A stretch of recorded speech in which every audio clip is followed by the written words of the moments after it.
Comme on a un petit peu de retard, je voulais qu'on puisse enchaîner immédiatement avec la dernière table ronde de l'après-midi. Ce matin, on a eu une présentation relative au Conservatoire national supérieur de musique et de danse de Paris. Là, il a été question de la FEMIS.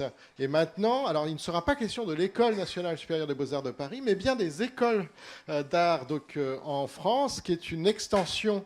Comme je l'ai dit ce matin en introduction, je vous en prie, vous pouvez vous installer pendant ce temps-là. L'idée étant d'étendre notre réflexion à des programmes pour l'instant cousins et qui pourraient devenir des programmes frères sur la question des écoles d'art en particulier, dans la perspective nationale qui est celle de l'INHA, où la réflexion sur la pédagogie de la création artistique est aussi active, évidemment, que pour ce qui se passe à l'intérieur de PSL, puisque là aussi, on était évidemment dans un périmètre qui était celui de PSL. Donc, on se met en place.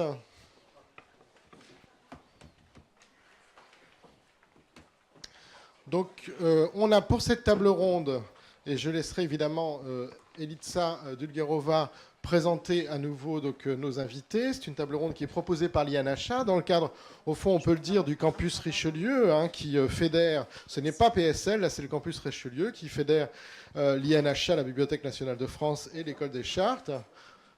Et donc pour cette table ronde qui s'intitule Histoire de pédagogie ou Histoire d'école, expérience immédiate, écriture, réécriture, donc Elitsa Dulgerova, qui est conseillère scientifique à l'INHA, a invité Amel Nafti, qui est directrice de l'École supérieure d'art et design Grenoble-Valence, et Stéphane Sauzet, directeur de l'École supérieure d'art Annecy-Alpes, afin justement de réfléchir à ces questions de pédagogie et donc en dehors même des écoles parisiennes dont nous avons parlé jusqu'à présent.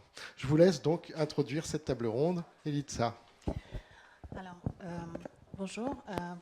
Moi, je remercie d'abord Christophe Gauthier pour cette invitation et cette première tentative d'association au sein du campus Richelieu.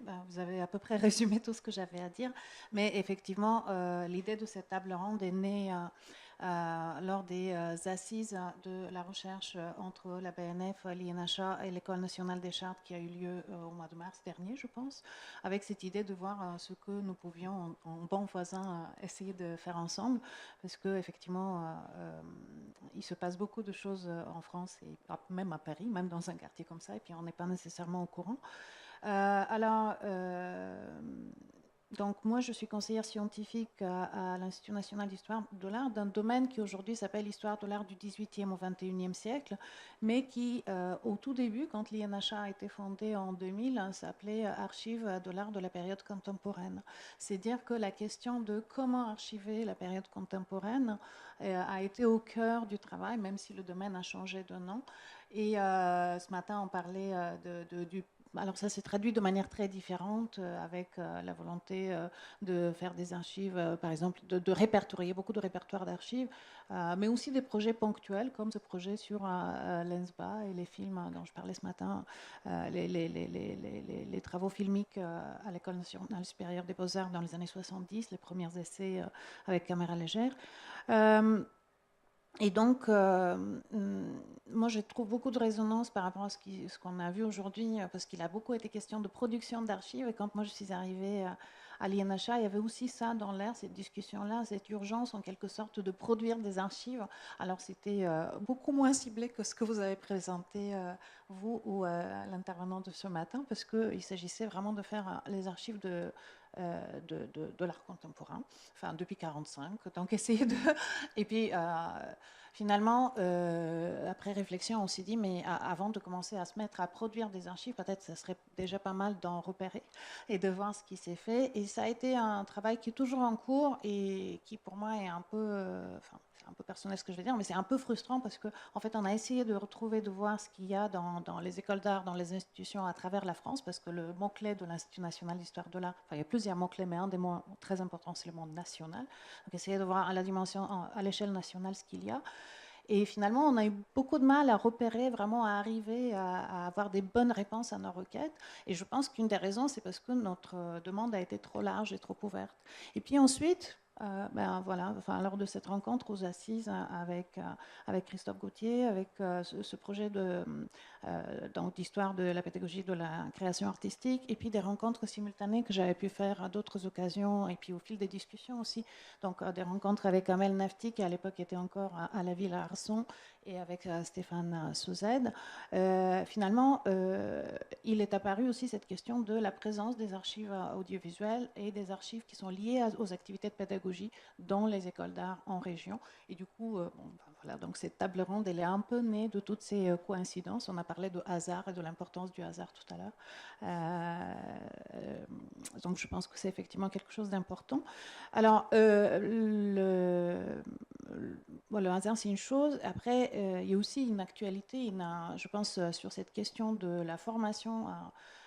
Et c'est une question qui tient beaucoup à cœur la formation et l'enseignement, alors de l'histoire de l'art, mais de l'enseignement artistique en général. C'est des questions qui tiennent beaucoup à cœur à l'Institut national de l'histoire de l'art. Éric de Chassé, qui est dans la salle, donc le directeur général de l'Institut, pourrait en parler beaucoup plus, parce que c'est des questions qui concerne beaucoup l'Institut déjà au niveau du secondaire, mais aussi dans les écoles d'art.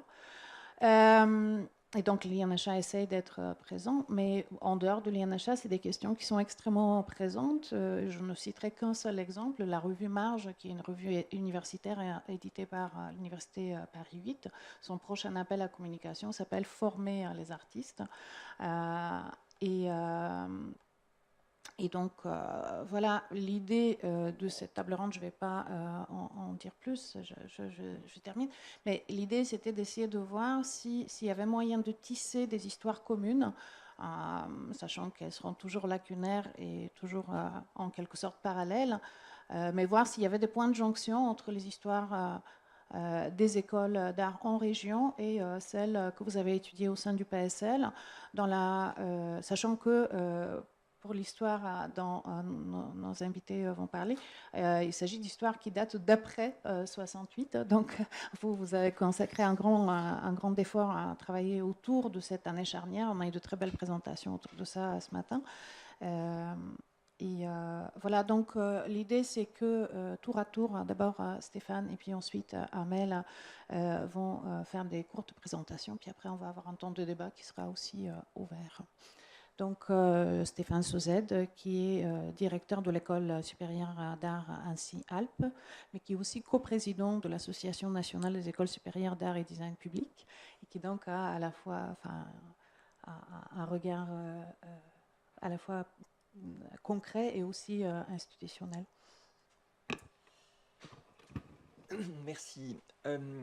Alors d'abord, juste pour commencer, je voudrais dire que c'est compliqué de parler après ce moment ce moment vif et vivant d'une séquence pédagogique, ou en tout cas quelque chose qui correspond à ça. Nous sommes tous les jours, Amel et moi, dans des écoles d'art où précisément nous vivons cette intensité-là. Et quand on passe ensuite dans un format plus académique, qui est celui de la communication de type colloque, on a l'impression d'arriver avec des corps desséchés et une parole bien froide ou bien plate. Donc, pardon pour ça. Et puis, même si nous sommes en fin de journée, que votre attention est peut-être comme la nôtre, un peu érodée, on va dire, on va tâcher de, malgré tout, toucher un peu cet aspect vivant qui nous occupe tous les jours. Alors, pourquoi je commence par ça? C'est que quand on parle d'archives et d'histoire, en tout cas depuis cet endroit qui est, alors là je vais parler pour moi, mais depuis cet endroit très vivant qui est pour moi le quotidien, beaucoup de questions se posent. Alors donc je parle, Elisa l'a dit, en tant que responsable d'institution, mais je suis aussi historien de formation universitaire. Et du coup, enfin voilà, toutes les questions sur lesquelles vous avez travaillé là, ces 2 dernières années, moi, me semblent absolument passionnantes en multipliant mes points de vue. Enfin, à titre personnel, je trouve ça vraiment passionnant que tout ça se mette au travail, même si, comme vous allez le voir juste après, je vois apparaître plusieurs problèmes, et c'est plutôt ça que j'aimerais mettre sur notre table commune aujourd'hui. Pour terminer de vous dire d'où je parle, je vous disais que donc, donc effectivement une casquette institutionnelle, une autre comme historien, mais en fait le plus simple c'est de dire que je suis, même en tant que directeur de structure, aussi un des acteurs de la pédagogie. Alors de quelle pédagogie est-ce qu'on parle? De la pédagogie des écoles d'art, je veux dire. Donc de quelle pédagogie est-ce qu'on parle? Alors dans la salle, tout le monde n'est peut-être pas très au courant de la pédagogie pratiquée aujourd'hui majoritairement dans les écoles d'art. Donc c'est une pédagogie, ça donc les personnes qui ont suivi les dernières journées d'études le savent, qui s'est réformée juste après mai 68, en 1972 exactement, et qui est devenue une pédagogie centrée sur le projet plutôt que sur la technique. Une pédagogie dans laquelle la pratique et la théorie se mêlent de manière permanente, une pédagogie qui se veut également très expérimentale, qui a, en fonction des géographies, des équipes, des écoles, etc., inventé énormément de formes, donc qui est très diverse en fait. Pédagogie de projet, c'est le point commun, on va dire, mais au sein de ça, il y a une très grande diversité. Par exemple, l'image de l'atelier de l'artiste dans son atelier, pardon, a été parfaitement explosée par toutes les théories toutes les pratiques, pardon, qu'on appelle le post-studio, c'est-à-dire une pédagogie qui se passe pas dans l'atelier, mais qui se passe n'importe où. Vous donnez rendez-vous à vos étudiants dans une station-service, et c'est le point de départ d'un travail sur l'après-midi, par exemple. Enfin, des choses qui aujourd'hui peuvent paraître dans les écoles d'art assez banales, mais qui, lorsqu'elles ont déferlé toutes ces expérimentations les unes à la suite des autres, ont fabriqué une allure éclatée, mosaïque, enfin quelque chose comme ça de très prolifique. Et ça, c'est extrêmement important pour ce que je vais dire juste après. Donc cette réforme, donc, comme vous le savez, elle a un peu plus de 40 ans, mais il se trouve qu'il y a eu une deuxième réforme très importante pour les écoles d'art. Alors la réforme, elle a touché tous les systèmes d'enseignement supérieur, c'est la réforme LMD suite aux accords de Bologne, ça tout le monde le sait. Ce que vous ne savez peut-être pas, c'est que les écoles d'art se sont transformées en 2011 pour la plupart d'entre elles, donc il y a 7 ans maintenant, en prenant des structures juridiques différentes. 7 établissements, donc il y a 45 écoles d'art en France aujourd'hui. 7 établissements sont des établissements en régie... non, on ne dit pas ça comme ça, enfin si on peut dire ça comme ça, sont des établissements nationaux, tu préciseras ça tout à l'heure, et les autres établissements, en particulier en province ou sur les territoires, comme on dit, sont des établissements publics autonomes, donc des établissements publics de coopération culturelle, c'est ça leur titre, leur nom juridique et leur qualité juridique précise. Et alors ce que ça a produit pour la pédagogie, c'est que ça a reterritorialisé, resingularisé tous ces établissements. C'est-à-dire qu'ils ont eu besoin, pour faire cette réforme, au-delà de la question proprement des cadres administratifs du LMD, hein, l'écrit du ECTS, enfin, toutes ces choses de l'infrastructure de l'enseignement sup d'aujourd'hui, ils ont eu besoin de reprendre leur fonctionnement de projet. Donc en restant toujours dans cette histoire de la pédagogie de projet, il y a eu besoin de reprendre ça, et ça a rajouté, on pourrait dire, une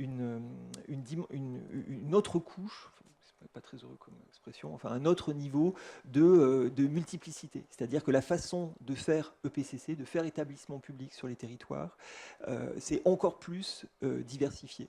Donc ça veut dire qu'aujourd'hui, quand, donc avec Elisa, nous avons commencé à parler de ces histoires d'archives, de comment écrire l'histoire, quand il y a eu donc les assises de l'histoire de l'art en région, donc organisées par l'INHA, et que les écoles d'art ont rencontré ceux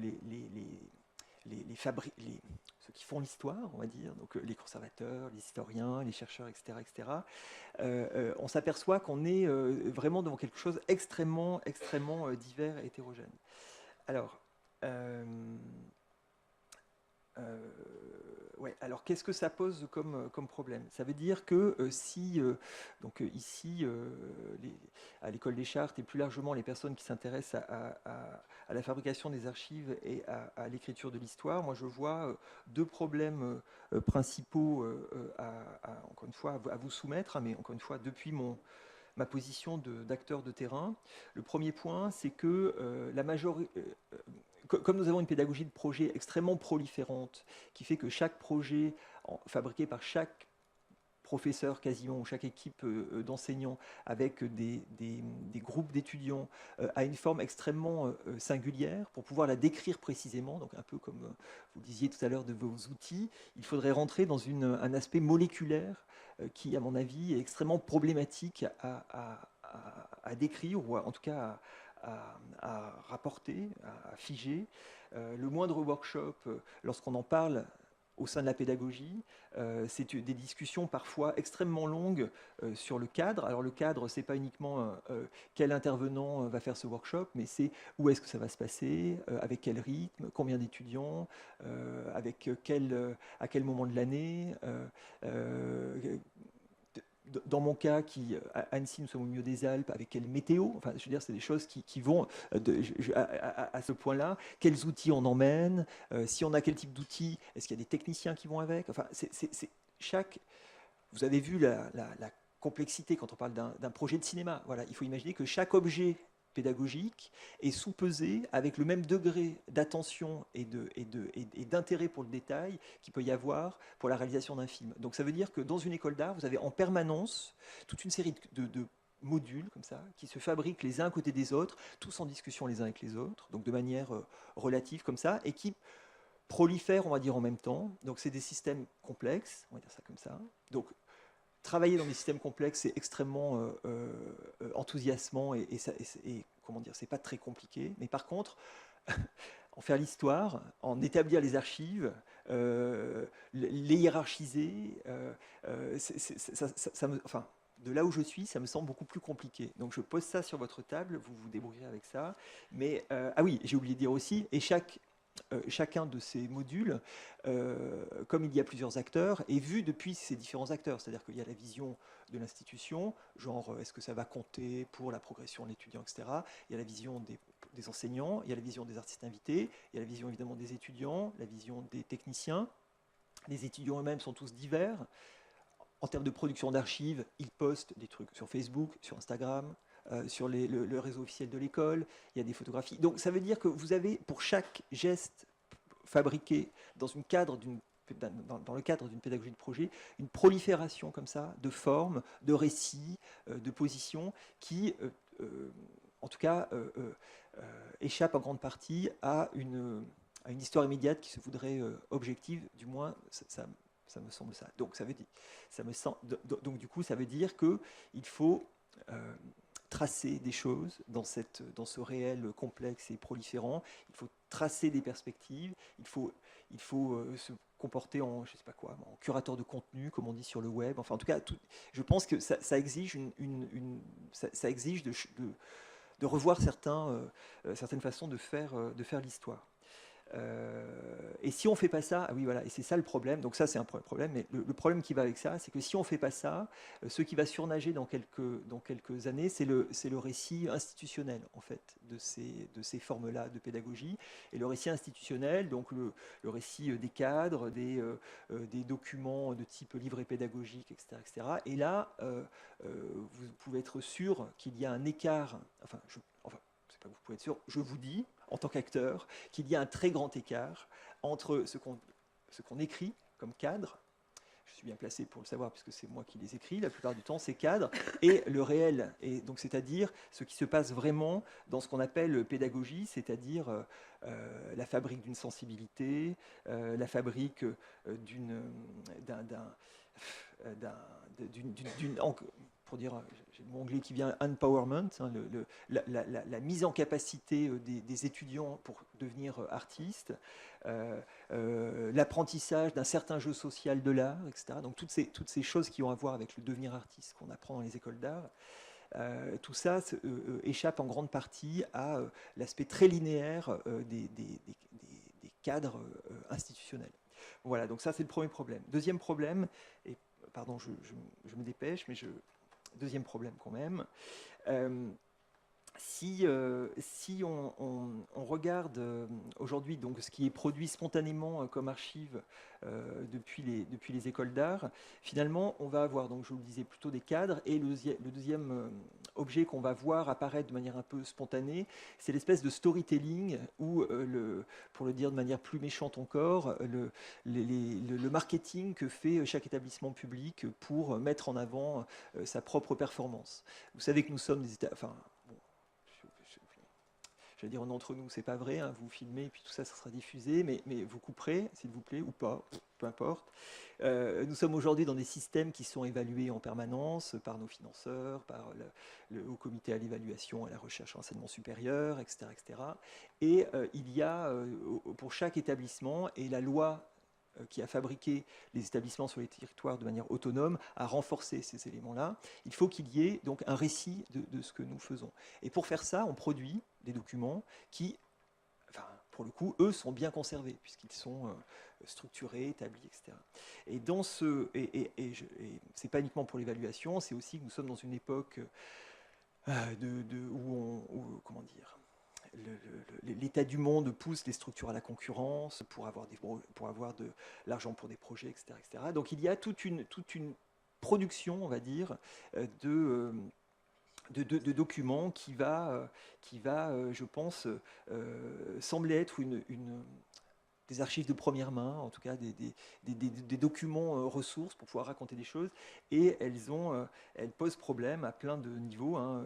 Le dernier livre de Luc Boltanski et Arnaud Esguer expliquait bien ça. Hein. C'est une économie de l'enrichissement, c'est-à-dire que on raconte on fabrique de l'histoire pour produire de la valeur qui elle-même est prise dans un jeu économique donné. Donc je pense qu'il y a... Bon, je ne veux pas aller trop loin, et puis ce n'est pas le sujet, mais c'est pour dire que il y a besoin de déconstruire, je pense, les raisons pour lesquelles les archives sont produites dans les établissements publics, les écoles d'art comme les autres aujourd'hui. Et donc les personnes qui vont vouloir travailler sur la pédagogie demain, pour pouvoir retrouver les premiers éléments dont je parlais, tout en mettant ces éléments-là en dialogue avec les éléments dont je viens de parler, toute communication pour aller vite. Voilà, je pense que là, il y a un enjeu d'une fabrique d'archives plus critique ou d'une histoire plus critique qui me semble voilà, en tout cas à décortiquer. Je ne sais pas où vous en êtes de vos travaux sur ces questions-là, mais en tout cas, ça me semblait un autre problème encore à mettre sur votre table. Voilà que pour mon introduction trop longue, pardon. Non, ça va. Alors, donc je passe tout de suite la parole à Amel Nafti, qui est donc depuis le 1er septembre, c'est ça, hein? 1er octobre. Pardon, 1er octobre, pardon, depuis le 1er octobre 2018, directrice de l'École supérieure d'art et design Grenoble-Valence, donc anciennement 2 écoles qui sont devenues une, et qui était avant ça directrice des études et de la recherche à la Villa Arson. C'est bien ça? Voilà. Merci Elissa, merci beaucoup pour cette invitation. Alors tout d'abord, je voudrais vous remercier pour toutes les interventions précédentes qui font un petit peu rêver. Voilà. Ce qui est amusant en fait, c'est que quand mon tout premier poste en fait au ministère de la Culture était au Conservatoire de musique et de danse de Paris, et où j'étais responsable des archives. Et ça, c'est très très amusant de voir peut-être 15 ans plus tard comment l'histoire évolue. Donc en fait, cette invitation que m'a faite Elitsa était au départ pour parler du travail qu'on a fait sur les archives à la Villa Arson. Alors du coup, je vais vous expliquer ça un petit peu rapidement et puis terminer sur justement la situation dans un autre type d'école, puisque la Villa Arson, c'est un établissement d'État qui regroupe une école supérieure d'art, un centre d'art et des résidences d'artistes, et qui donc a un rapport à l'histoire et à l'archive qui est assez différent de celui qu'on peut trouver dans une école territoriale, surtout une école reconstituée, comme expliquait Stéphane Souzet, vers 2010-2011, comme un EPCC rassemblant en fait 2 écoles qui avaient 2 histoires complètement autonomes. Voilà. Donc moi, ça m'intéresse énormément à la question de la collecte, du classement des archives dans les établissements d'enseignement supérieur, en particulier dans les établissements d'enseignement supérieur artistique, où justement la transmission est particulièrement immatérielle, et où finalement, quand on regarde les fonds d'archives, on a l'impression d'avoir toute la structure administrative de l'école, et rien de ce qui fait ses missions essentielles, qui se trouvent dispatchées soit dans des objets éditoriaux en tant que tels, donc les livres, les disques, soit dans l'histoire des individus qui y ont été formés. Et c'est vrai que la question de la transmission dans le cadre du cours, c'est un peu l'angle mort finalement de cet enseignement. C'est pour ça que je trouvais ça absolument passionnant, les entretiens que vous avez menés, les entretiens filmés. Et il y a quelque chose effectivement de l'ordre de l'oralité, enfin de la constitution d'un corpus oral qui est un peu, je pense, indispensable pour compléter ce qu'on peut avoir comme documentation imprimée. Donc la Villa Arson, on a eu le travail que j'ai commencé là-bas. Donc en fait, quand je suis arrivée en, je pense, 2006, j'étais responsable de la bibliothèque. Et à ce moment-là, je me suis intéressée à c'est une école qui a une histoire qui est assez forte. Et en fait, quand on arrive dans un établissement avec une histoire forte, finalement, il y a une sorte de transmission orale d'étudiants, de professeurs en étudiants. Et quand on est un élément extérieur, il est très difficile de savoir comment objectiver cette histoire. Parce que, pour vous donner un ordre d'idée, dans les grandes années, peut-être un quart des expositions donnaient lieu à une publication, mais les trois quarts, en fait, étaient des expositions qui avaient eu lieu, mais jamais l'institution, même à sa grande époque, a eu les moyens de créer un catalogue pour chacune des expositions. Puis ça n'avait même en fait aucun sens, parce que l'idée c'est qu'on est dans des lieux d'expérimentation, où on teste en fait des dispositifs, où on donne la parole à des jeunes artistes, et, et c'est ça qui va faire histoire. Mais au moment où on le fait, c'est une expérience. On ne sait pas encore que ça va faire date. Donc du coup, il y a un grand écart en fait entre l'importance postérieure qui est donnée à une période de l'histoire et les traces qu'on peut en trouver. Et du coup, en réfléchissant sur ce problème, qui était le problème des arrivants comme moi, mais qui est aussi le problème des étudiants, qui finalement doivent s'imprégner d'un contexte et à qui on parle avec des phrases assez drôles comme oui, mais vous savez, Varini avait installé cette pièce là sur la terrasse donc en 1991, donc, dit à un étudiant qui n'était pas né à cette époque-là. Et c'est tout le paradoxe en fait de l'histoire très contemporaine, c'est que finalement elle pose les mêmes problèmes qu'une histoire plus ancienne, mais sans qu'on ait eu le temps de travailler les sources de manière à la rendre accessible. Voilà, c'était un peu le point de départ. Le point de départ de cette réflexion. Et il se trouve qu'on avait la chance d'avoir en fait deux grands fonds.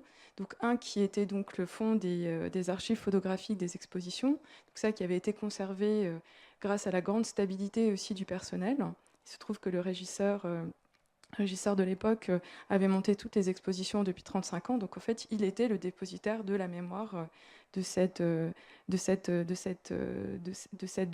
partie-là de la vie de l'établissement.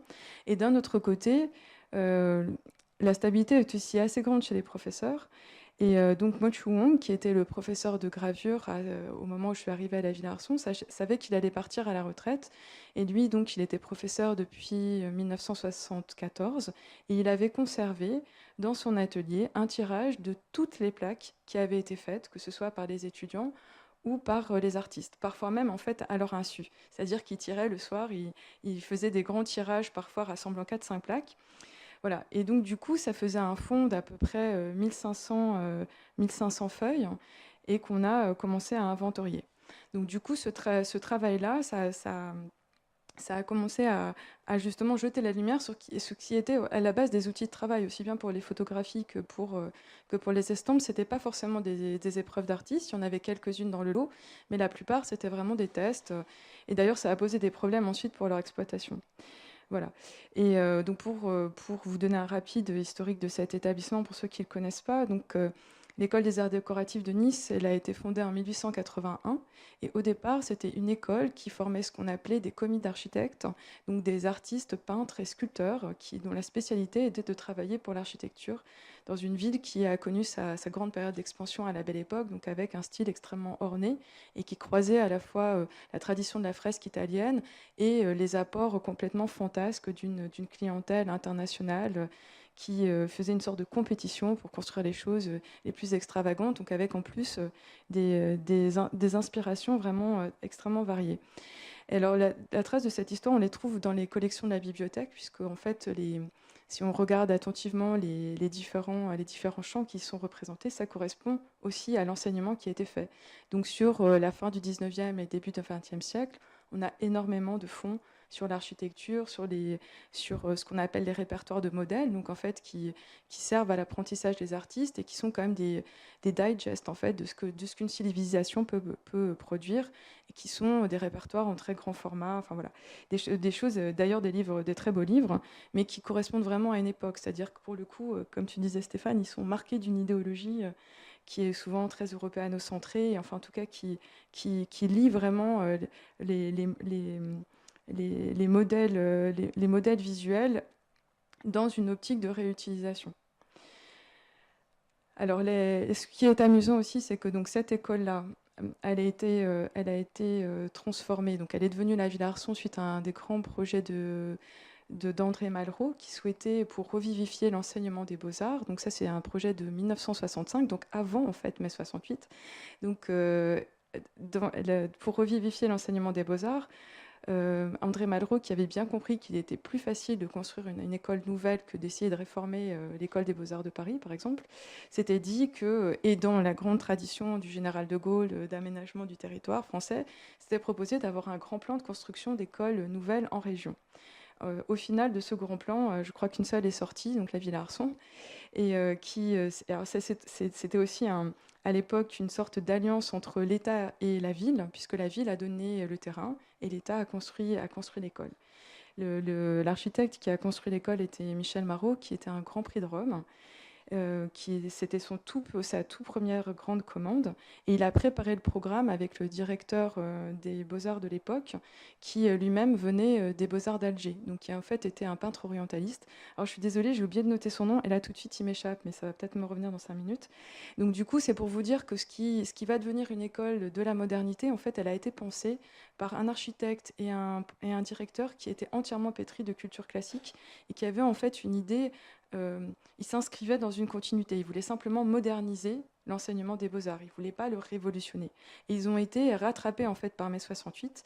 Et du coup, par rapport au programme initial, ils ont dû faire pas mal de modifications. Donc la plus importante et la plus drôle, c'est l'installation d'un théâtre, parce que les élèves avaient protesté en disant qu'il n'était pas possible de penser un art contemporain, c'est-à-dire un art dans lequel la parole est donnée à la jeunesse et dans lequel il n'y ait pas de théâtre, comme si c'était ça qui, en 1968, signait vraiment la modernité de la pensée, d'être capable de s'inscrire dans un théâtre. Et la deuxième chose, ce sont les cellules, puisqu'évidemment, entre Cambridge et Rome, ils avaient pensé à la mise en loge. Donc, dans le programme architectural initial, il y a des petites cellules qui donc n'ont jamais servi, sachant que, comme vous l'avez dit en tout début de journée d'études, le prix de Rome est la première chose que les étudiants ont demandé qu'on supprime. Mais du coup, Michel Marot, qui ne voulait pas refaire tout son dessin, a dit « mais de toute façon, bon, ce sont des chambres, vous leur trouverez bien une utilité ». Voilà, donc c'est des toutes petites chambres qui sont effectivement très utilisées, comme quoi il avait absolument raison. Voilà, donc ça c'est pour vous signer un petit peu l'historique. Alors le théâtre, en fait, comme il a été construit après coup, donc il a été creusé sans avoir fait les sondages préalables, et malheureusement ils sont tombés sur une source. Donc il a été utilisé à peu près 6 mois, et au bout de 6 mois il était inondé. Donc voilà, il y a une sorte de grande cavea qui est restée dans son jus des années 70 avec ses sièges orange. C'est assez beau, mais c'est un fantomatique. Donc c'était un théâtre qui était à double scène avec des parois centrales qui pouvaient se relever, sachant qu'il y avait une petite scène qui était la salle de répétition et une grande scène qui était la salle de spectacle. Donc la salle de spectacle est utilisée, mais la salle de répétition a été transformée en amphithéâtre, puisque celle-ci, elle était au sec, c'était la partie sèche. Et toute la machinerie intérieure, qui était vraiment intéressante, elle a été condamnée, mais à cause de l'amiante. Parce que, voilà, et c'était plus facile de faire un coffrage, on n'avait pas du tout les moyens de désamianter, donc voilà, il a été choisi de faire un coffrage et d'abandonner cette idée de la double scène. Plus exactement du double rang de sièges.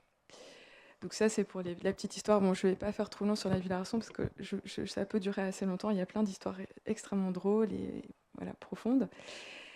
Et donc cet établissement, qui était un établissement à la pointe, qui a été extrêmement bien doté dès le départ, a été doté de tout sauf des moyens de fonctionner. Donc, comme souvent, il y a un gros investissement de l'État en termes de matériel, et puis ensuite, au niveau du personnel, ça ne suit pas vraiment. Donc c'est vrai que la partie théâtre, de toute façon, en dehors de l'eau, il n'avait plus du tout les moyens. Ils ont recruté un régisseur qui venait du théâtre des Amandiers et qui, quand il est arrivé avec toute sa famille, à la rentrée de septembre, on lui a dit que finalement, on n'avait pas de quoi payer son salaire, donc il allait falloir il se trouve une sorte de point de chute. Et heureusement qu'un autre professeur était parti au département scénographie, donc ça a permis de faire une sorte de transition comme ça. Voilà, donc ça, c'est les histoires, la petite histoire de l'institution.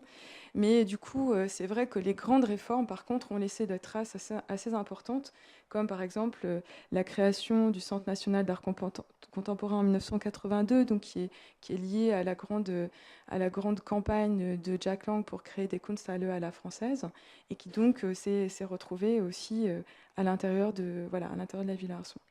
Donc si on en revient assez rapidement aux fonds sur lesquels on a travaillé, donc il y avait ce fonds d'archives des expositions, donc qui a été traité par l'équipe du Centre d'art pendant... c'est un travail assez long puisqu'on on l'a proposé au plan national de numérisation en 2008 et en 2010. Et la partie qui a vraiment été la plus aboutie, c'est la partie sur les archives des expositions. Bien que le fonds que vous pouvez trouver actuellement en ligne, c'est peut-être 300 photos sur les 6000 qu'on a traitées, parce que assez rapidement, on s'est rendu compte qu'on était coincé par les droits, par le paiement des droits à la DHGP.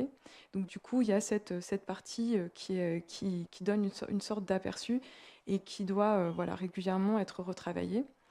Et la deuxième collection, c'était donc les collections d'estampes de la bibliothèque, donc les gravures données par Mo Chu Mong. Et donc après, on a fait une enquête un peu systématique dans l'école sur les lithographies, les sérigraphies et les livres d'artistes. Donc même si ce n'est pas un fonds qui est extrêmement important en nombre, c'est un fonds qui est vraiment intéressant parce qu'il représente aussi assez bien l'évolution de l'enseignement pendant les 30 dernières années. Voilà, après, on a eu aussi trouvé des archives, quelques archives audiovisuelles qu'on n'a pas pu traiter, puisque comme je disais ce matin, on n'avait plus les machines pour les lire, donc qui sont là aussi à la fois des entretiens qui ont été réalisés par les professeurs avec les étudiants au tout début de la création de la section audiovisuelle. Et ensuite, parce qu'il y avait une section de cinéma. Donc en fait, au départ, il y avait du matériel professionnel sur le cinéma, et puis après, les choses ont évolué un petit peu. Voilà. Sur le travail rétrospectif, a été finalement la réflexion plus facile à faire sur les documents argentiques que quand on est passé au numérique, parce que là, il y a une explosion du nombre d'items, en fait. Et puis le classement, il y a des trous aussi, parce que malheureusement, au moment des informatisations, il n'y a pas eu forcément toujours une attention extrême qui était portée à la conservation des données. Et là, c'est devenu beaucoup plus compliqué. Donc c'est pour ça on s'est un petit peu arrêté au milieu du gué en se disant qu'il faudrait un important travail d'enquête orale auprès de l'ensemble des membres du personnel au fur et à mesure de leur départ à la retraite, et on n'a jamais eu les moyens de le réaliser. Mais ceci dit, tout ce travail qui a été très lourd, qui a impliqué le directeur du centre d'art, les équipes et toutes les équipes de la bibliothèque, ça a quand même porté un accent tout particulier sur cette question-là de la constitution de l'histoire de demain. C'est-à-dire, ça a comme déporté en fait l'attention qui était au départ vraiment dans la prospective. C'est-à-dire, ce n'est pas que l'inattention portée aux documents était revendiquée, mais c'était comme ça, parce qu'on n'avait pas le temps, puisqu'on était toujours en train d'inventer quelque chose de neuf. Et tout d'un coup, finalement, c'est quand même devenu un souci, même si c'est un souci auquel on arrive imparfaitement à répondre, ça reste malgré tout quelque chose qui est présent un petit peu dans la tête des acteurs, de savoir qu'il faut publier, qu'il faut conserver, qu'il faut peut-être faire des campagnes même de collecte. Voilà, donc je pense que les choses changent un petit peu. Et sur la restitution des formes, en fait, il y a eu plusieurs types, là aussi, de travail. On a essayé à la fois d'y trouver un intérêt pédagogique, puisque, comme vous l'avez dit très bien, en fait, tout à l'heure, c'est vrai que quand on s'adresse à des artistes, ils ont tendance à faire œuvre artistique. Et si on ne peut pas faire œuvre, ça les intéresse quand même aussi moins.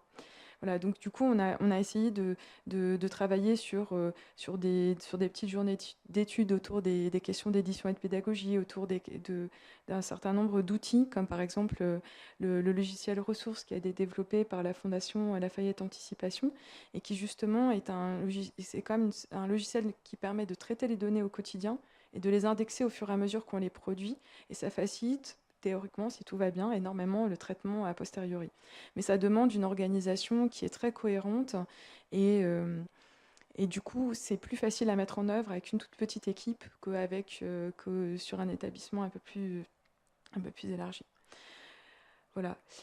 Donc, les questions qu'on s'est posées en fait tout au long de ce travail, qui était au départ un travail documentaire. Enfin, l'idée, c'était vraiment de créer justement une documentation spécifique sur la base des archives produites par l'école, c'est-à-dire d'une documentation qui n'était pas éditée. Et en fait, on s'est heurté à la fois à un grand enthousiasme et parfois aussi à des réticences, certains artistes pensant que justement les modèles étaient inutiles ou nuisibles, et que ce qui faisait la spécificité de la pédagogie en école d'art, c'était précisément de ne pas se référer à ce qui s'était fait auparavant. Mais bon, après, n'était pas hostile à l'idée qu'on en fasse un travail de repérage et d'enquête, mais que simplement ça devait être bien séparé de la question du travail en atelier. Et après, sur ce que tu disais tout à l'heure aussi, c'est vrai que rendre compte de la vie vraiment des écoles, même quand je vous explique tout ça, j'ai toujours l'impression d'aplatir en fait la richesse de ce qui se passe. Et la constitution est toujours beaucoup plus lente que ce qui se fait réellement. Et en même temps, on a trouvé d'autres soutiens, parce que c'est vrai que du point de vue de la direction, tout ce travail-là, ça permet aussi de valoriser en fait la spécificité de l'enseignement. Ça permet également de nourrir en fait des rapports d'activité qui peuvent intégrer des vrais contenus et non pas être justement juste des éléments chiffrés. Et même on va dire dans un futur, sur les rapports d'auto-évaluation d'enseignement et de la recherche, c'est vrai que pour l'instant, je suis tout à fait d'accord avec Stéphane, on est sur... Bon, c'est de l'ordre du design argumentaire en vérité, mais bon, parce qu'aussi c'est plutôt réalisé par la direction, et c'est pas vraiment pris en charge par les enseignants pour plein de raisons, parfois tout à fait valables. Et que le format n'est pas du tout adapté, c'est comme faire rentrer une sphère dans un cube, c'est quand même compliqué. Mais bon, voilà, on se dit que ça peut avoir des répercussions. On peut imaginer comment ça peut être utilisé à plus long terme. Et du coup, maintenant que je travaille dans une école territoriale, donc qui a une toute autre histoire, je me rends compte que je vois d'autres utilisations. C'est-à-dire que ce qu'il faut bien voir, c'est que donc, la Villa Arson, on va dire, la question principale, c'était comment faire cohabiter l'activité d'un centre d'art, d'une résidence d'artistes et d'une école supérieure d'art, mais tout ça étant en lien direct avec le ministère de la Culture, donc avec des archives qui, jusqu'à l'année 2003, étaient gérées en centrale par le CNAP. Bref, donc il y a une certaine unité. Et ensuite, à la création, donc c'est EPA pour les écoles nationales, établissements publics administratifs, on a quand même un lien avec le ministère de la Culture qui reste relativement étroit, même si les fonds d'archives sont souvent conservés dans l'école ou bien ont disparu. Enfin bref, bon, il y a plusieurs versions. Mais c'est vrai que l'histoire des écoles territoriales est vraiment différente, dans la mesure où elles sont passées d'une tutelle extrêmement étroite des villes à un objet, EPCC, donc établissement public de coopération culturelle, qui visait à répondre à cet impératif des accords de Bologne de créer des établissements autonomes du pouvoir politique, et qui a réussi à construire des ovnis dans lesquels le pouvoir politique est toujours aussi présent, puisqu'il utilise tous les postes quasiment du conseil d'administration, donc c'est quand même lui qui décide, mais où la proximité qui faisait qu'il y avait une sorte d'attachement un peu viscéral à son école, elle s'est diluée. Et c'est vraiment un cas, je trouve que le cas de Grenoble-Valence me semble assez significatif de ce point de vue-là, puisqu'on a deux écoles qui avaient deux traditions différentes, finalement deux villes qui ont des liens, mais pas tant que ça, qui sont éloignées d'une centaine de kilomètres et qui appartiennent à des bassins de dynamisme qui sont d'un côté plutôt les Alpes et de l'autre côté plutôt la vallée du Rhône. Donc c'est quand même pas tout à fait la même chose. Et du coup, c'est vrai que donc là, cette EPCC existe, je pense, depuis 2011, donc on est à la 7e année, et on voit que le financement de l'école devient quelque chose qui paraît de moins en moins naturel en fait aux collectivités financeuses d'origine, donc donc métropole et agglomération et les départements et la région et l'État.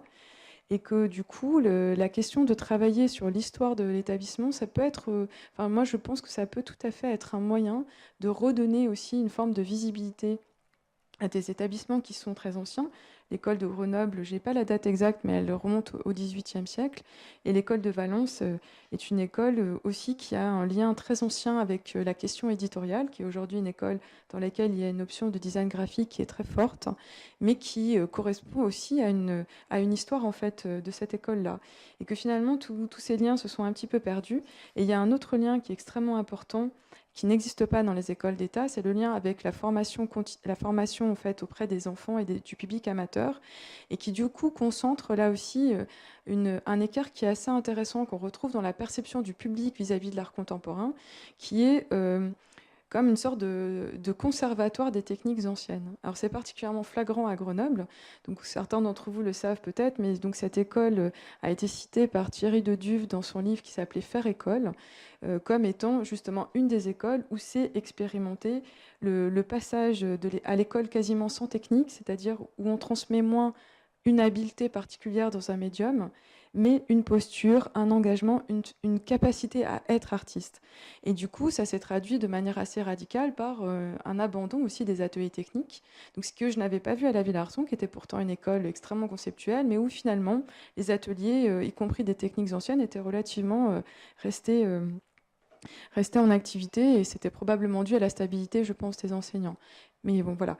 Et donc, dans cette école-là, il y a eu une translation, en particulier des ateliers d'impression et de toutes les techniques autour du dessin, vers les ateliers tout public. Et donc, aujourd'hui, dans les ateliers tout public, vous avez toute la collection de moulage, qui est les collections de moulage qui servaient à l'apprentissage, je pense, à peu près toutes les écoles de France, qui sont les moulages classiques qu'on va retrouver justement à l'Institut d'histoire de l'art, enfin, qui sont tous les modèles, les modèles anciens qui servaient à l'apprentissage des artistes, la collection d'animaux empaillés pour le dessin d'observation, enfin voilà, tout ce genre de choses qui sont plus tellement utilisées dans l'enseignement du supérieur, mais qui se retrouvent pour l'enseignement pour les enfants et les amateurs. Et donc là aussi, il y a vraiment une réflexion intéressante à faire sur ce que c'est qu'apprendre l'art finalement. Qu'est-ce qu'on apprend et quelles sont les différentes modalités d'apprentissage et comment finalement elles ne s'excluent pas, mais elles se complètent, y compris dans des établissements qui ont bien séparé les deux. Voilà, c'est pour ça que je trouve que ça peut être travailler vraiment sur l'histoire de la pédagogie, c'est un moyen de reconstruire aussi une forme de lien avec le public qui a tendance à considérer les écoles d'art comme des ovnis un peu élitistes, avec l'enseignement de l'art et de l'histoire des arts aussi dans l'enseignement secondaire, avec les élus et avec les collectivités qui portent en fait ces établissements. Voilà. Merci Amel pour cette plaidoirie. Alors, je ne sais pas, on a encore... On peut aller jusqu'à 6 heures. Voilà. Donc, oui. on fait dans un échange avec la salle. Oui, ben moi je voulais juste, parce qu'en vous écoutant, il y a une chose qui m'est revenue d'une petite discussion préalable qu'on avait eue pour préparer à cet événement, qui était le lien, parce que Stéphane et Amel me racontaient un peu l'histoire d'école que je ne connaissais pas, et le lien entre la menace de disparition ou la menace je sais pas, politique, économique qui pèse sur une école et qui amène à penser l'histoire et l'archive. Et donc, c'est aussi, je l'ai entendu dans ce que tu disais tout à l'heure, de travailler sur l'histoire comme un acte de résistance qui est important pour la survie des écoles, mais aussi pour ce que tu disais à la fin de ton intervention, Amel, les liens avec les différentes populations et aussi les pouvoirs territoriaux. Puis ça me faisait penser à... moi qui avais enseigné un cours sur l'archive un peu théorique, je pensais toujours à cette théorie de Derrida qu'il y a une pulsion de mort. Enfin, toute archive est mue par une pulsion de mort. Mais C'est ça, le mal d'archives de Derrida.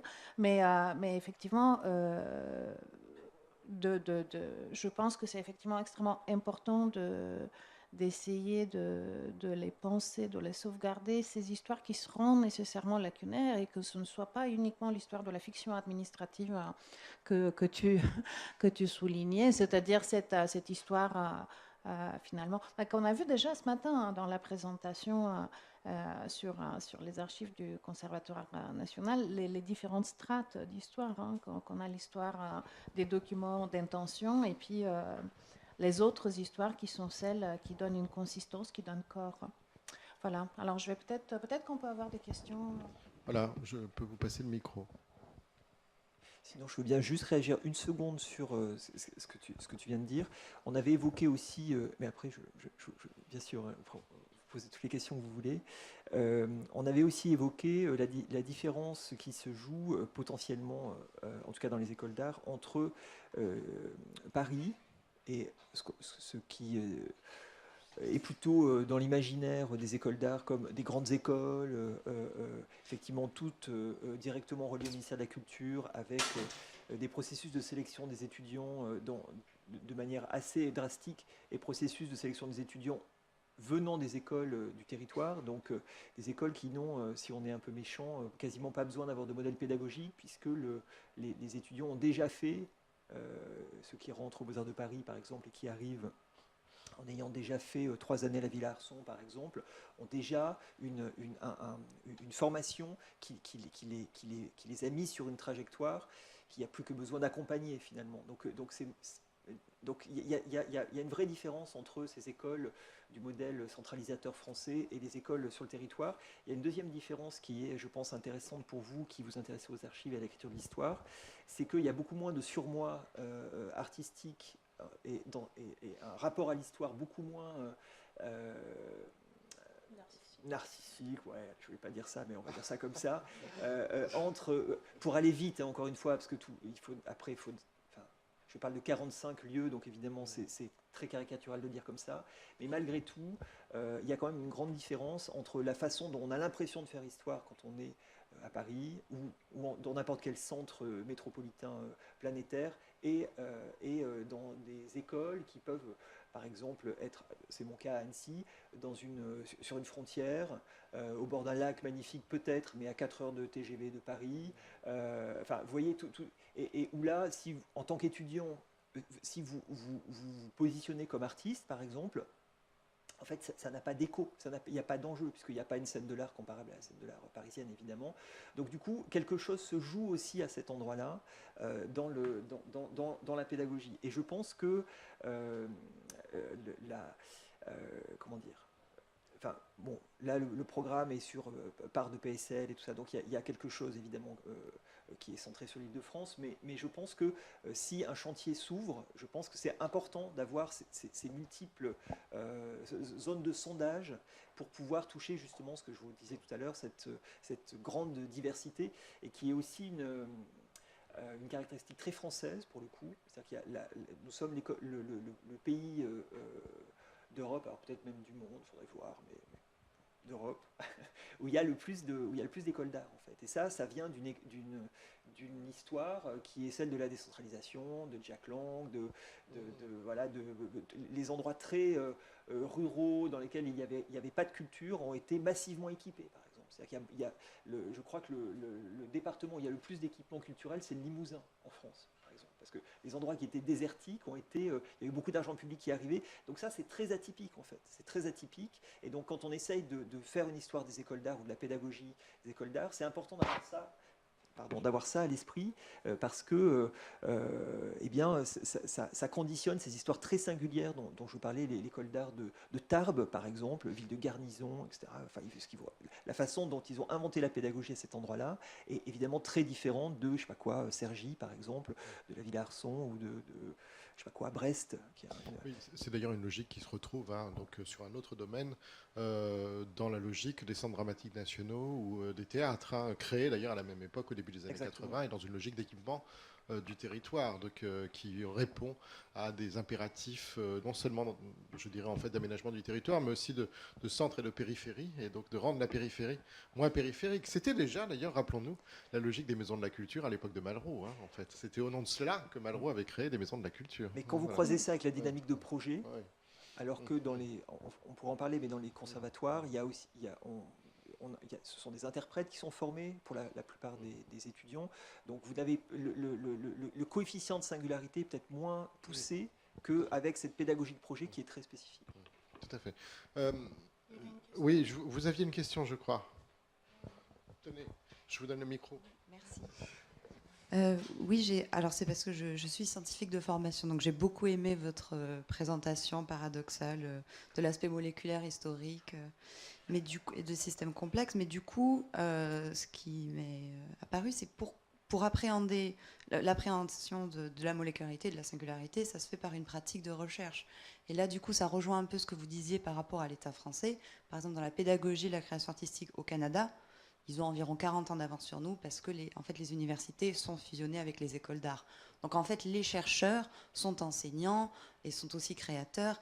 Et du coup, peut-être, est-ce que vous pensez que ça pourrait être une solution, en tout cas dans les écoles, d'avoir des chercheurs qui renseignent, qui respectent la singularité par les œuvres, parce que les œuvres sont toujours singulières, mais où il y a des gens qui essayent de penser un peu plus haut, et ça rentrerait dans une création de sources, et pas seulement des sources mortes, on va dire. Alors pourquoi pas, mais la question c'est pourquoi, c'est-à-dire en fait pourquoi par exemple, pourquoi est-ce qu'il faut écrire l'histoire? Pourquoi est-ce qu'il faut écrire, pourquoi est-ce qu'il faut toucher du doigt cet aspect moléculaire, quoi, par exemple? Est-ce que c'est si important que ça? Est-ce que c'est pas... Parce que finalement, il y a, y compris à l'université, moi je suis universitaire, il se passe de multiples choses qui échappent à l'histoire, enfin, et ça c'est le phénomène normal. Donc, je vous réponds en deux temps. En fait, pour aborder ces questions complexes, et pour aborder ces atmosphères, à Annecy, par exemple, on a un département de design d'espace qui est très proche de ce qu'on appelle les Atmosphere Studies et qui participe d'un réseau d'études internationales qui s'appelle le réseau Ambiance, qui étudie comment se fabrique une ambiance. C'est-à-dire tout ce qui est immatériel et qui produit de l'effet dans le champ social, le champ politique, etc. Donc c'est étudier l'éclairage, l'hygrométrie, le son, et c'est surtout utiliser des méthodologies croisées qui viennent des SHS, la sociologie, l'anthropologie, etc., mais aussi la participation active. Enfin, c'est hybrider les méthodologies pour pouvoir rentrer... de donner prise finalement à cette complexité.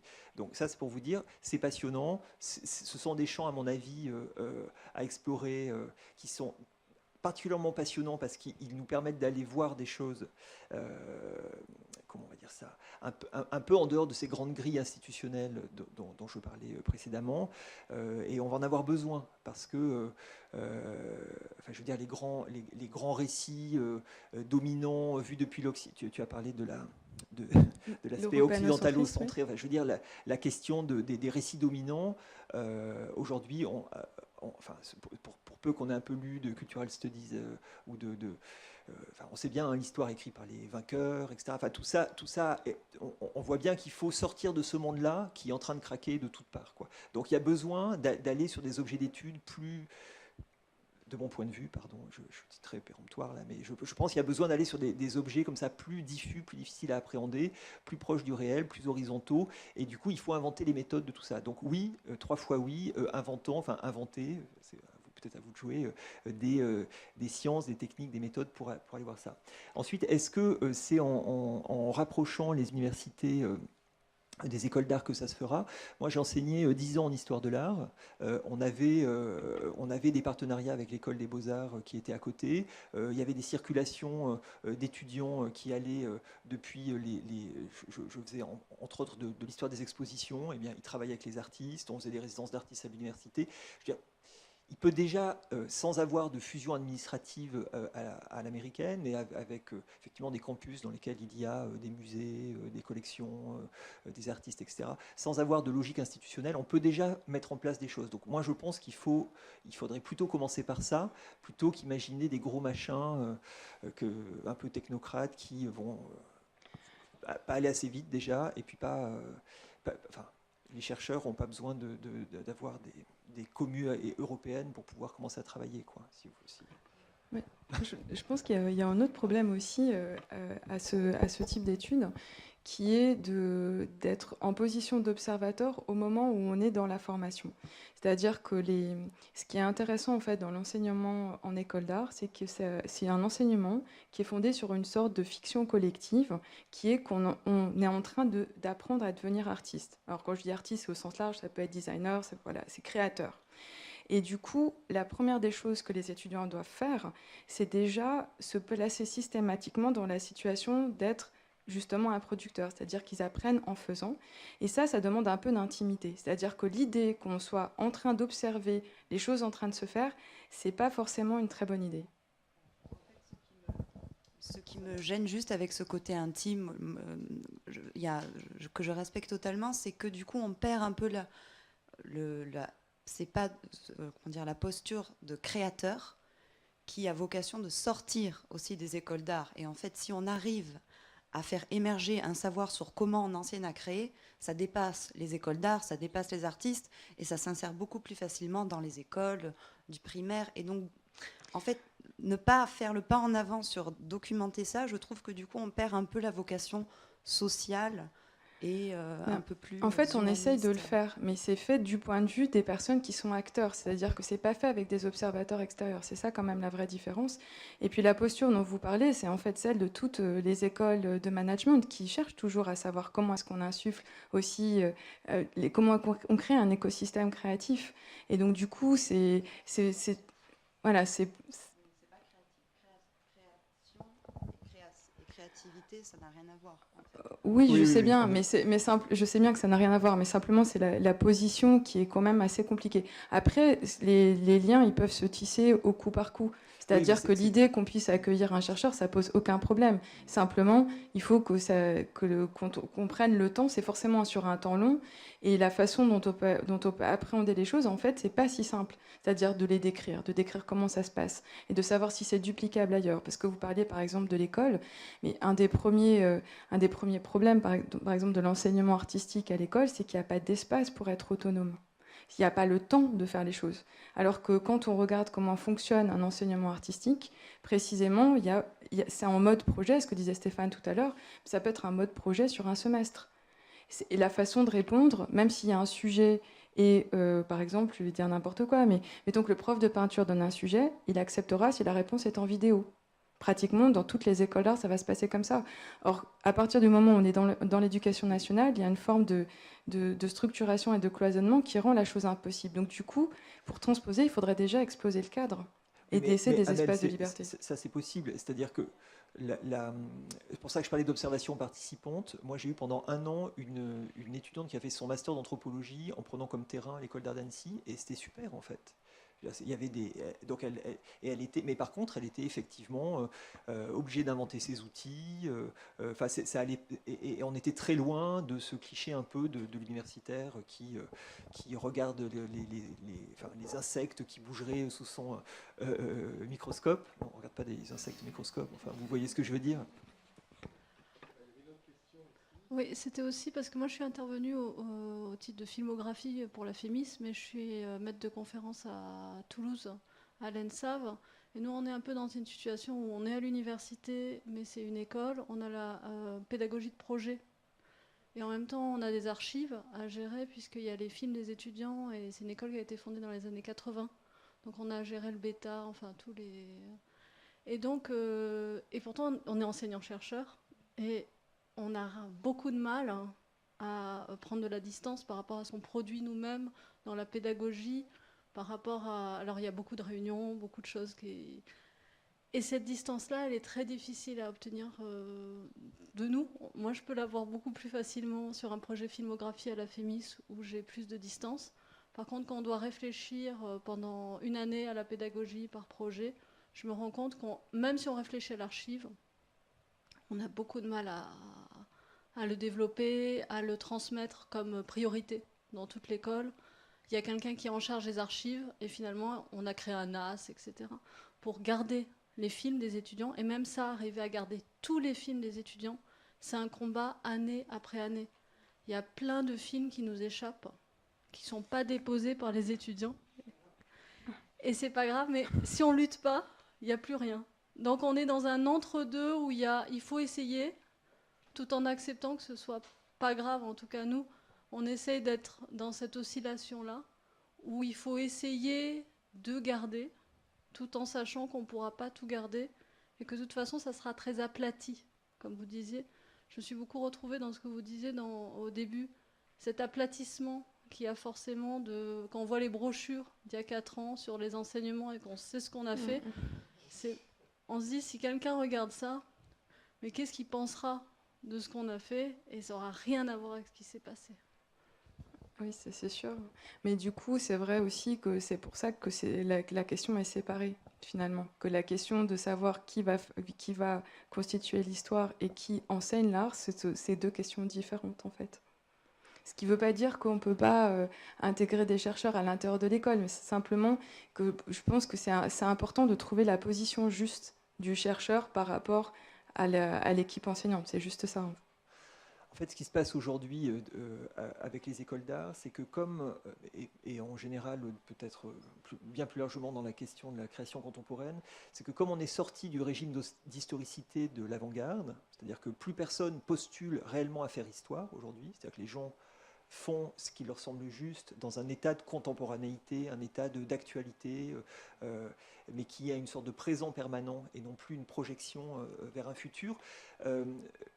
Je veux dire, l'historien, quand il y avait un groupe d'artistes qui à un endroit disait voilà, nous on postule avec le futur, vous pouviez aller voir et vous récupériez les choses, vous mettiez ça dans des caisses, vous ressortez ça 30 ans après, vous en faites l'histoire. Vous voyez, aujourd'hui, il y a 16 000 étudiants dans les écoles d'art en ce moment. Tous ces étudiants font peut-être une dizaine de projets par an. Qui ont vraiment un coefficient d'art suffisant pour être regardés. Donc ça fait, vous voyez, 160 000 projets à regarder par an, juste sur le territoire national. Enfin, je veux dire, on rentre dans des trucs où on peut pas sauvegarder ça. Donc ça veut dire qu'il faut fabriquer, plus que jamais, fabriquer des archives. Donc fabriquer des archives, ça veut dire qu'il faut avoir une intention. Pourquoi est-ce qu'on fabrique des archives? Qu'est-ce qu'on vise? Quel type de rapport sociopolitique on a envie soit de faire jouer, soit d'inverser, soit de combattre, etc. etc. Moi, j'aime ce que vous dites sur la pédagogie et dans l'espèce d'aller-retour entre il se passe des choses expérimentales dans les écoles d'art, ça pourrait intéresser des professeurs des écoles, par exemple. Parce que je pense qu'aujourd'hui, on a une façon de parler de la pédagogie qui est très pauvre, par exemple en France, par rapport à il y a quelques années. Et la représentation qu'on a de ce que veut dire école, c'est pas nous ou vous ici, hein, mais globalement, c'est quand même vraiment appauvri, quoi. Et du coup, peut-être que là, il y a un intérêt de se dire, inventons des archives qui parlent de ça. Mais vous voyez, là, on rentre déjà dans une façon de faire archive, je sais pas, à la Foucault, quoi, où l'archive devient un geste politique et qui... Voilà. Mais moi, je suis plutôt pour ça, voilà. Non, mais absolument. Et en fait, on est aussi dans le cœur de la question, c'est-à-dire la question de l'inflation archivistique, qui était le second problème, en fait, soulevé par votre intervention liminaire, c'est-à-dire la manière dont on enregistre, on conserve, on collecte, on traite, c'est-à-dire parce qu'en fait, un document doit générer lui-même ses métadonnées, comme on dit, donc afin qu'il puisse être identifié, etc. Et là, on est en fait dans une logique qui est au fond assez proche de celle des archives en général ou des bibliothèques qui ont aujourd'hui à gérer le dépôt légal du web, par exemple, des choses comme ça, etc. Et on est dans des problématiques là qui sont au cœur, pour le coup, de ce que nous, non pas on enseigne, mais de ce à quoi vont être confrontés et sont confrontés nos étudiants lorsqu'ils sortent ici de l'école des Chartes et qui sont en situation professionnelle, quoi. D'où l'importance des outils numériques, des choses comme ça, etc. Voilà. Mais on est vraiment dans le même type de problématique, quoi. Donc ça, c'est vraiment intéressant parce que, en effet, la question, c'est peut-être moins celle de la sélectivité que celle de la possibilité d'avoir affaire finalement de travailler dans la masse, c'est-à-dire que au fond, on pourrait tout conserver finalement dans des normes robotiques, tout ça, etc.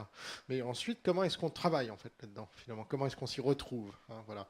Et donc là, il y a des enjeux qui sont des enjeux en termes d'instruments de recherche, en termes de construction des instruments de recherche, de construction des modalités de recherche et d'apprentissage aussi de la recherche pour les historiens justement de demain. Je pense qu'on est vraiment là sur ces problématiques-là. La question, c'est est-ce que les historiens de demain doivent s'adapter est-ce qu'on produit, des monstres, les monstres de demain, c'est ces historiens qui vont être capables de lire 160 000 documents par Non, mais minute je crois que et de en apporter Non, mais l'interprétation. je Est-ce pense que que c'est ce c'est des type questions en fait d'assistance finalement numérique de la recherche, c'est-à-dire enfin voilà, enfin continuer, en fait envisager au fond ce qu'on appelait naguère l'informatique, aujourd'hui ce qu'on appelle plus couramment le numérique, comme finalement dans l'utopie initiale de l'informatique, c'est-à-dire une extension du cerveau, en fait, un cerveau étendu, quoi, en quelque sorte, et qui permet de faire justement, de mener des recherches, de conduire des recherches qui ne sont pas gérables humainement, hein, en réalité. Donc voilà, d'opérer des tris par des algorithmes que l'on maîtrise soi-même, évidemment. La question, c'est de faire en sorte que ces algorithmes ne soient pas des algorithmes fabriqués par d'autres, mais qui soient fabriqués par le chercheur ou en fonction de ses propres besoins. Mais là, il y a des enjeux importants, quoi. Alors, si vous arriviez dans si vous arriviez dans une école d'art en disant ça, je pense qu'il y a un certain nombre d'étudiants qui vous diraient non mais enfin vous excitez pas trop hein, parce que les data centers ça prend tellement d'électricité que dans quelques non, mais temps bien c'est sûr. plié. Donc enfin faites simple quoi. Écrivez des histoires, faites des bons livres. Mais il y a vraiment comment dire. Il y a vraiment une grande remise en cause de ce que veut dire histoire aujourd'hui, quoi. Ce que veut dire progrès, ce que veut dire avancer, ce que veut dire enfin, effectivement, tout ce récit un peu utopique voilà, des big data, d'une traversée, enfin, de l'augmentation algorithmique des sciences, etc. Enfin, les artistes, les jeunes artistes, alors peut-être avec un peu de romantisme, hein, mais attaquent ça un peu frontalement. Enfin, en tout cas, moi, je le vois beaucoup, autour de moi, Ils quoi. peuvent l'attaquer, mais en même temps, ils produisent justement des données et des métadonnées. Donc après, qu'est-ce qu'on en fait? Oui, mais du coup, en fait, les questions dont vous parlez, elles sont plus intéressantes pour les écoles en elles-mêmes, Oui. qui vont de toute façon être confrontées à ça. Mais il n'empêche que ce qui est conservé, c'est déjà ce qu'on a éditorialisé. Oui, tout à fait.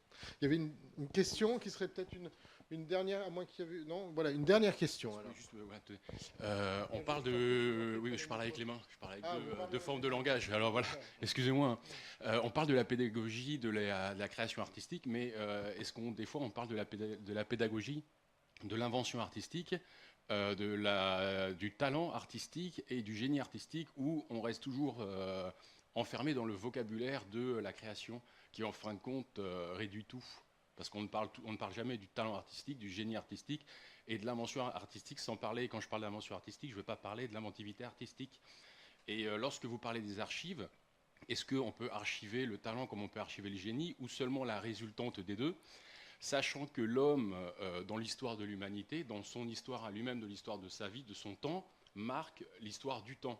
Si on parle de César ou des génies ou de Marie Curie, est-ce que c'est une véritabilité factuelle de dire que chaque humain, dans son temps de vie, peut marquer le temps de l'humanité?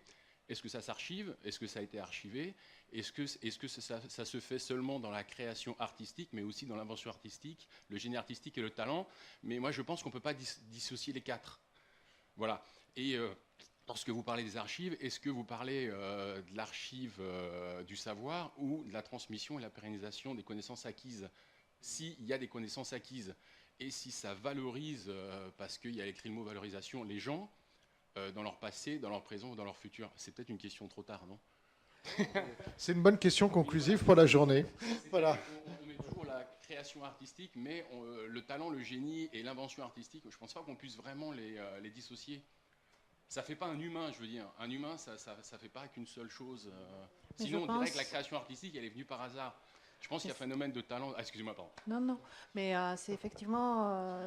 Enfin, ouais, je pense qu'il en a été question aujourd'hui de cette différence entre transmission. Et je pense que c'est vous, notamment avec votre projet Filmographie, vous avez beaucoup parlé de ça, de cette importance, puis c'est ce qu'on a vu aussi dans les extraits que vous avez montrés, la transmission qui n'est pas de l'enseignement, enfin la distinction entre transmission qui est liée au désir et qui peut-être n'obéit pas aux règles et aux méthodes, et puis l'enseignement qui, lui, est beaucoup plus lié à une méthode et à des formules. Et ce n'est pas une distinction que je fais moi, hein, j'ai repris ça d'un ouvrage sur la question de la transmission de l'enseignement artistique de Valérie Mavridora, qui c'est Christophe Kim. Mais effectivement, je pense que dans un projet sur les archives de l'éducation, il faut tenir les deux niveaux. Il faut à la fois avoir tous les documents administratifs et puis arriver à cerner ces singularités et ce que vous disiez. Et c'est sans doute le plus difficile. Après, Mais ça prouve que ça a bien de l'importance de le faire. Voilà, après, en effet, tout n'est pas transformable en archive. Enfin, voilà, mais je veux dire, les historiens, depuis toujours, je le suis aussi, ont l'habitude de travailler aussi avec les lacunes, avec ce qui résiste, avec ce qui manque, avec ce qui fait défaut.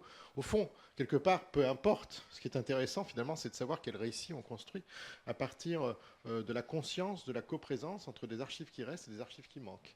Hein, voilà, donc c'est ça qui est intéressant, finalement, quand on est historien. Donc, voilà, et au fond, c'est aussi, nous, comme historiens, moi qui suis historien, je ne suis pas le seul ici, enfin, dans cet interstice qu'on se glisse lorsque on construit notre récit, quoi. Mais oui, bien sûr, tout ne saurait se transformer en archive.